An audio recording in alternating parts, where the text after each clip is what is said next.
கர்த்தருடைய பரிசுத்த நாமத்துக்கு ஸ்தோத்திரம். இன்று தினத்துக்கான தேவனுடைய வார்த்தையானது 136ஆம் சங்கீதம் 136ஆம் சங்கீதத்திலே அந்த 23வது வசனத்தை நாம் பார்க்கும் பொழுது எல்லாருக்கும் தெரிந்த பகுதி அதிகாரம். நம்முடைய தாழ்வில் நம்மை நினைத்தவரை துதியுங்கள், அவர் கிருபை என்றும் உள்ளது என்று சொல்லி நாம் பார்க்கிறோம். நம்முடைய தாழ்வில் நம்மை நினைத்தவரை துதியுங்கள். இந்த அதிகாரம் முழுவதும் கர்த்தர் செய்த காரியங்களை குறித்து வாசிக்கிறோம். தேவன் செய்த காரியங்கள், அதுக்காக கர்த்தரை துதியுங்கள், அவருடைய கிருபை என்றும் உள்ளது என்று சொல்லி இந்த அதிகாரம் முழுவதும் நாம் வாசிக்கிறோம். உண்மையாகவே தொடர்ந்து நம்ம இந்த 23வது வசனத்தில் பார்க்கும் பொழுது நம்முடைய தாழ்வில் நம்மை நினைத்தவரை துதியுங்கள் என்று சொல்லி நாம் பார்க்கிறோம்.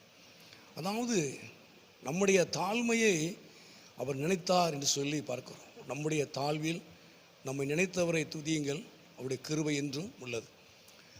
ஆகவே தேவனுடைய கிருபை என்றும் உள்ளது. கிருபையினால், அவருடைய பெரிதான கிருபையினால் நம்முடைய தாழ்மையை கர்த்தர் நினைத்தார்.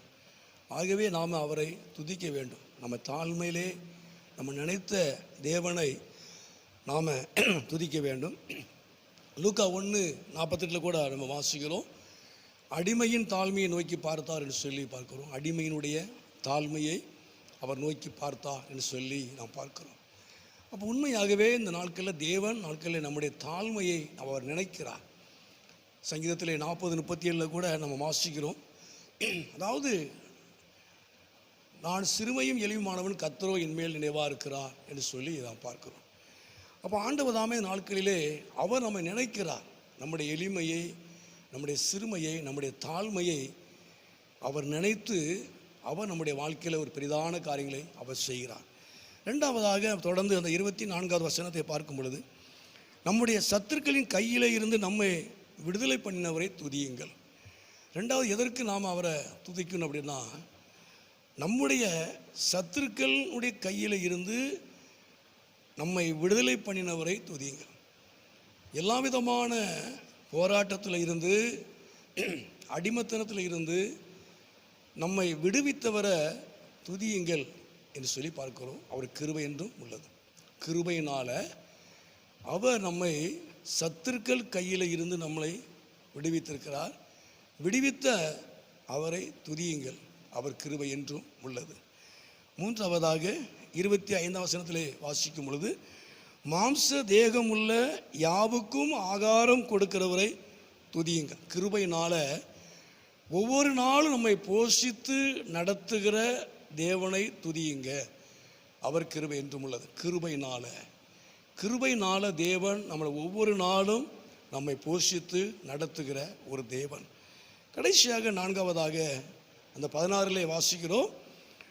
வனாந்தரத்திலே நடத்தினவரை துதியுங்கள். கிருபையினால் வனாந்தரத்திலையும் கர்த்தர் நம்மை நடத்துகிற ஒரு தேவன். ஏசாயாவில் வாசிக்கிறோம் இல்லையா, மகா வறட்சியான காலத்திலே, மகா வறட்சியான என்று வேதம் சொல்லுது, மகா வறட்சியான காலங்களிலே கர்த்தர் யுத்தம் நடத்தி மகா வறட்சியான காலங்களில் ஆத்துமாவை திருப்தியாக்கி.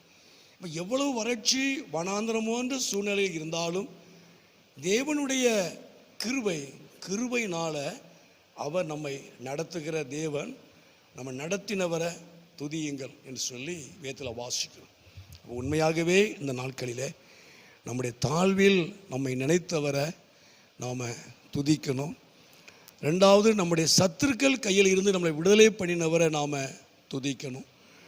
மூன்றாவதாக, ஒவ்வொரு நாள் நம்மளை போஷித்து நடத்துகிற தேவனை நாம் துதிக்கணும்.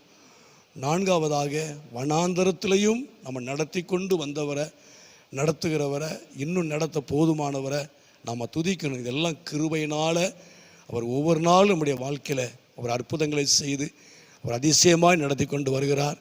கர்த்தர் நிச்சயமாய் உங்களை நடத்துவார், உங்களை ஆசீர்வதிப்பார். ஜெபம்.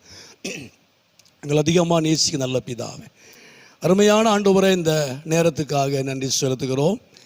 இந்த சத்தத்தை கேட்டுக்கொண்டு அருமையான நம்முடைய பிள்ளைகளை, குடும்பங்களை கர்த்தர் நீர் ஆசீர்வதிப்பீராக.